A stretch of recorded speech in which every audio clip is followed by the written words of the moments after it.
So when I went to hell, I realized that hell actually has 9 dimensions. It doesn't just have one. Hell has 9 dimensions. And as I'm going through each dimension and just being explorative, I realized what hell really was. It's not so much so a location. It is a frequency that creates a quantum field around the person. And so each person in hell had their own experience. Some of the things that they were experiencing were things like when they did not show up for themselves, and all of a sudden now you're tormented by the fact that you had dreams and goals and things you wanted to do, but you did not do them because you felt like people were not going to support you, or maybe people were not going to like what you were doing because it's something that's outside the box, or it's something that your family perceives to be as wrong, bad, evil, sinful, wicked, confusing, or stupid. And so these people were being tormented by the dreams that they didn't chase. And I remember that really had a profound effect on me. And, so after that experience, that whole video is on YouTube, by the way. But after that whole experience, I realized that the reason we are here on this planet, for those of us who went through a lot of things like that, basically is hell. To have trauma, childhood trauma, those life experience, that shit was hell. But I wanted to know why. Like, why? Everything in the world has a benefit, right? Everything in the world has a benefit. Especially the negative, painful, uncomfortable experiences in life.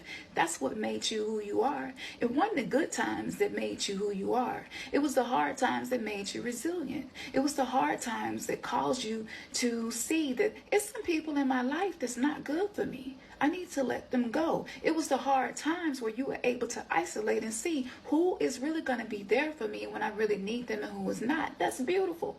It don't feel good when it's happening, but it's beautiful because you're learning how to create your heaven on earth by experiencing hell on earth. It's beautiful. So, I was someone who, I've always been a high achiever, and even though I was born with a rare blood disease that is considered to be a terminal illness, and I was told that I wouldn't live past the age of 13, that actually made me want to live every day like it was my last since I was a teenager. So this has always been who I was. And I hear people say I'm a mindset coach, and I was like, oh, that's a thing? And I'm like, this is what I've been doing my whole life. This is how I survived so many experiences that I had laying on my deathbed. And there are many people who can validate this. So through all of that, my goal is to illuminate people to how powerful you really fucking are. And how all of that shit that you went through and it felt like the most horrible shit to experience in the world, that is the initiation for you to get your master's degree in self-mastery. Bring that back for a fourth. When you go through these things, that is an initiation for you to receive your master's at self-mastery.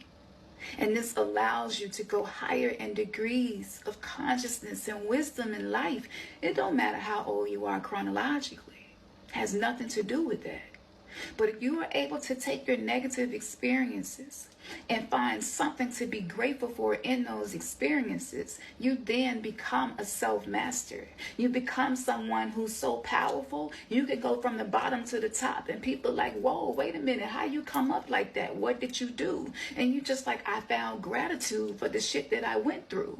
And they like, that's all you had to do? And you was like, that's it. I know this shit is new. It's a whole new way of thinking, but that's what the fuck we do. That's what we're here for. I'm so sick with this shit every day. I feel like I got the flu. I just keep flowing and growing. All this shit that I'm going through is making me better so I can show up for you, because I show up for me. And I always keep it true.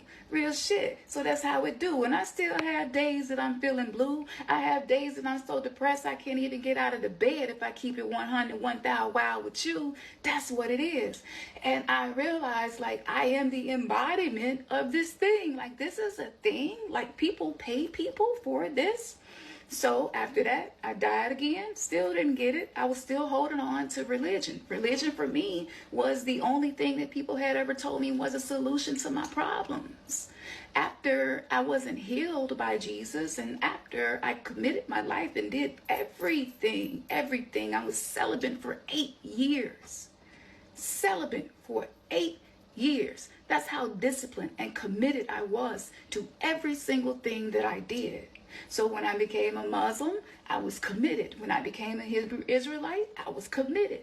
And I documented this and recorded because I wanted people to see this. I want people to see that you don't have to be limited by whatever your conditioning is. It doesn't have to limit you. Can't nobody stop you when you realize ain't nobody against you but you.